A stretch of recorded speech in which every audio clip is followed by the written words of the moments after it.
છોડવામાં આવતા જંબુસર પંથકના ખેડૂતોમાં ખુશીની લાગણી જોવા મળી રહી છે। જંબુસર વિધાનસભાના ધારાસભ્ય દેવકિશોર સ્વામીએ ખેડૂતોની સમસ્યાને ધ્યાનમાં રાખી રાજ્ય સરકાર સમક્ષ રજૂઆત કરી હતી। તેમણે જંબુસર તાલુકામાં ખેતી માટે તાત્કાલિક નર્મદાનું પાણી ઉપલબ્ધ કરાવવાની માંગ સાથે પત્ર પાઠવ્યો હતો। ધારાસભ્યની રજૂઆતને ધ્યાને લઈ સરકારે નર્મદા નિગમને જરૂરી કાર્યવાહી કરવા સૂચના આપતા પીલુદ્રા, વેડજ, સારોદ સહિત અનેક ગામોમાંથી પસાર થતી મુખ્ય નર્મદા કેનાલમાં પાણી છોડવામાં આવ્યું છે, જેના કારણે ખેડૂતોને સિંચાઈ માટે મોટી રાહત મળી છે। જંબુસર તાલુકો દરિયાકાંઠાનો વિસ્તાર હોવાથી અહીં મોટા ભાગની ખેતી વરસાદ આધારિત છે। ચાલુ વર્ષે વરસાદમાં વિલંબ અને અછતના કારણે હજારો એકર વિસ્તારમાં કરાયેલી વાવણી પર સંકટ ઊભું થયું હતું અને ખેડૂતોને પાક સુકાઈ જવાની ચિંતા સતાવી રહી હતી। હવે કેનાલમાં નર્મદાનું પાણી પહોંચતા કપાસ, તુવેર સહિતના વિવિધ પાકોને સમયસર સિંચાઈ મળશે અને પાક બચી જશે તેવી આશા ખેડૂતોમાં જાગી છે। ખેડૂતોએ જણાવ્યું હતું કે વરસાદની અછત વચ્ચે નર્મદાનું પાણી મળવું તેમના માટે જીવનદાયી સાબિત થશે। સરકાર અને ધારાસભ્યના પ્રયાસોથી સમયસર સિંચાઈનું પાણી મળતા ખેડૂતોમાં આનંદનો માહોલ જોવા મળી રહ્યો છે। આ પ્રસંગે ધારાસભ્ય દેવકિશોર સ્વામી તેમજ વિસ્તારના ખેડૂતોએ રાજ્ય સરકારનો આભાર વ્યક્ત કર્યો હતો અને ખેડૂતોના હિતમાં લેવાયેલા આ નિર્ણયને આવકાર્યો હતો। મારું નામ દલપતસિંહ ગણપતસિંહ રણા, હું વિરતનો વતની છું।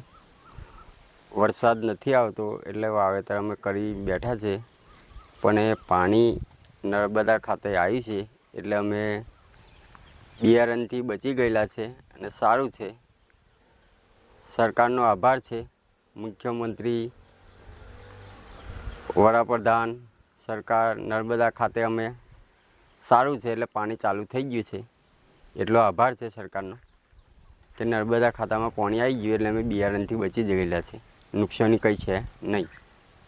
હું સહદેવભાઈ સોલંકી, વેડજ ગામનો ખેડૂત, અને અમારા ત્યાં સારોદ કેનાલમાં પાણી આવવાથી સરકારશ્રી તેમજ અમારા ધારાસભ્યશ્રી માનનીય ડી.કે. સ્વામીજીનો ખૂબ ખૂબ આભાર માન્ય છે, કારણ કે અમારે ખૂબ જ જરૂરી હતું કે પાક ઉગાડી દીધો અને વરસાદ ખેંચાતા પાક નિષ્ફળ જાય એવું હતું અને પાણી આવી ગયું।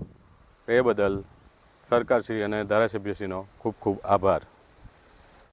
જંબુસર આમોદ વિસ્તારને પાણી આપવામાં આવે, નહેરનું પાણી મળે તો આવનાર દિવસોની અંદર પણ ખૂબ સારો એવો પાક થઈ શકે એમ છે, ખેતી થઈ શકે એમ છે। આ મારી માંગણીને લઈને ગુજરાત સરકારે છેલ્લા 2 દિવસ પહેલાં મેં પત્ર લખેલો, ફોન કરેલો અને એના ભાગરૂપે આજે જ્યારે પાણી છોડવામાં આવ્યું છે ત્યારે જંબુસર દરિયાઈ કાંઠાના વિસ્તારના ગામડાઓ તેમજ આ વેડજથી લઈને આગળ જે મોટી નહેર જે જાય છે એ નહેરની અંદર સરકાર દ્વારા પાણી છોડવામાં આવ્યું અને ખેડૂતો અત્યારે એનો લાભ લઈ રહ્યા છે અને ખેડૂતો આનંદની લાગણી અનુભવી રહ્યા છે।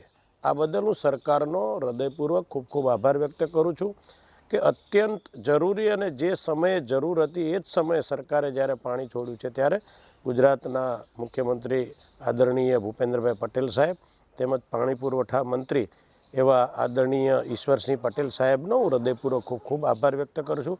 તેમજ નર્મદા નિગમના અધિકારીઓ એચ.બી. પટેલ છે, અમારા રાઠવા સાહેબ છે, એમને મેં પણ રજૂઆત કરી હતી, જેઓએ ખૂબ સારી રીતે સાંભળીને તાત્કાલિક આ નિર્ણય લે અને ખેડૂતોને પાણી ખેતર સુધી પહોંચે એ માટે નહેરની અંદર પાણી છોડવામાં આવ્યું છે। અત્યારે બ્રાન્ચીસમાં પણ ખૂબ સારું એવું પાણી ચાલી રહ્યું છે, તો ખૂબ આનંદની લાગણી ખેડૂતોમાં અનુભવી રહી છે અને ખેડૂતો ખૂબ એનો આનંદ લઈ રહ્યા છે અને પાણી ખેતરની અંદર જે એમણે પાક ઉગાડ્યો છે એને આપી રહ્યા છે।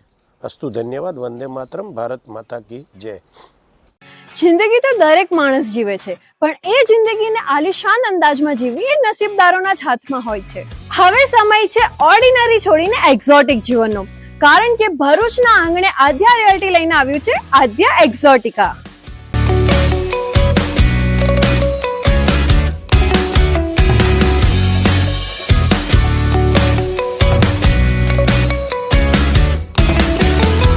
ઉમરાજ કેનાલ રોડ પર પર આકાર લઈ રહેલું 203 પ્રીમિયમ બંગલોઝનું એક આલિશાન સામ્રાજ્ય, જ્યાં લક્ઝરી હવે અનરીચેબલ નથી, કારણ કે અહીં બજેટમાં કોઈ કોમ્પ્રોમાઇઝ નથી, બસ લાઇફસ્ટાઇલનું અપગ્રેડ છે. અહીં મળશે તમને એવા 3 BHK હોમ્સ જે તમારા બજેટને પણ સમજશે અને તમારી લાઇફસ્ટાઇલને પણ. એક એવી અફોર્ડેબલ પ્રાઇસ જે આપશે તમને પ્રોપર પ્રીમિયમ ફીલિંગ. એટલું જ નહીં, દરેક બંગલા સાથે મળશે તમને પોતાનો પ્રાઇવેટ ગાર્ડન અને પર્સનલ પાર્કિંગ સ્પેસ. અહીં તમારી લાઇફસ્ટાઇલ બનશે super premium. Swimming pool, advance gym, cafe, box cricket, badminton અને પિકલ બોલ જેવી 25 થી પણ વધુ સુવિધાઓ સાથે આ પ્રાઇવસી અને લક્ઝરીનું એક યુનિક કોમ્બિનેશન છે. 24 મીટરના મેઇન રોડ પર અને શ્રવણ ચોકડીથી સાવ નજીક. સ્કૂલ, મનોરંજન, medical, general store, express highway બધું જ માત્ર 10 થી 15 મિનિટના અંતરે. છેલ્લા 12 વર્ષથી એટલે 2014 થી ભરૂચ અંકલેશ્વરના રિયલ એસ્ટેટ ક્ષેત્રમાં કામ કરી રહેલા એવા આધ્યા રિયાલિટી, જેમના રનિંગ પ્રોજેક્ટ છે અવસર 1, અવસર 2, મારુતિનંદન અને વામા, એવા આધ્યા રિયાલિટી લઈને આવી ગયા છે આધ્યા એક્ઝોટિકા. તો રાહ શેની જુઓ છો? આજે જ વિઝિટ કરો આધ્યા એક્ઝોટિકા અને બુક કરો તમારું પોતાનું પ્રાઇવેટ હેવન.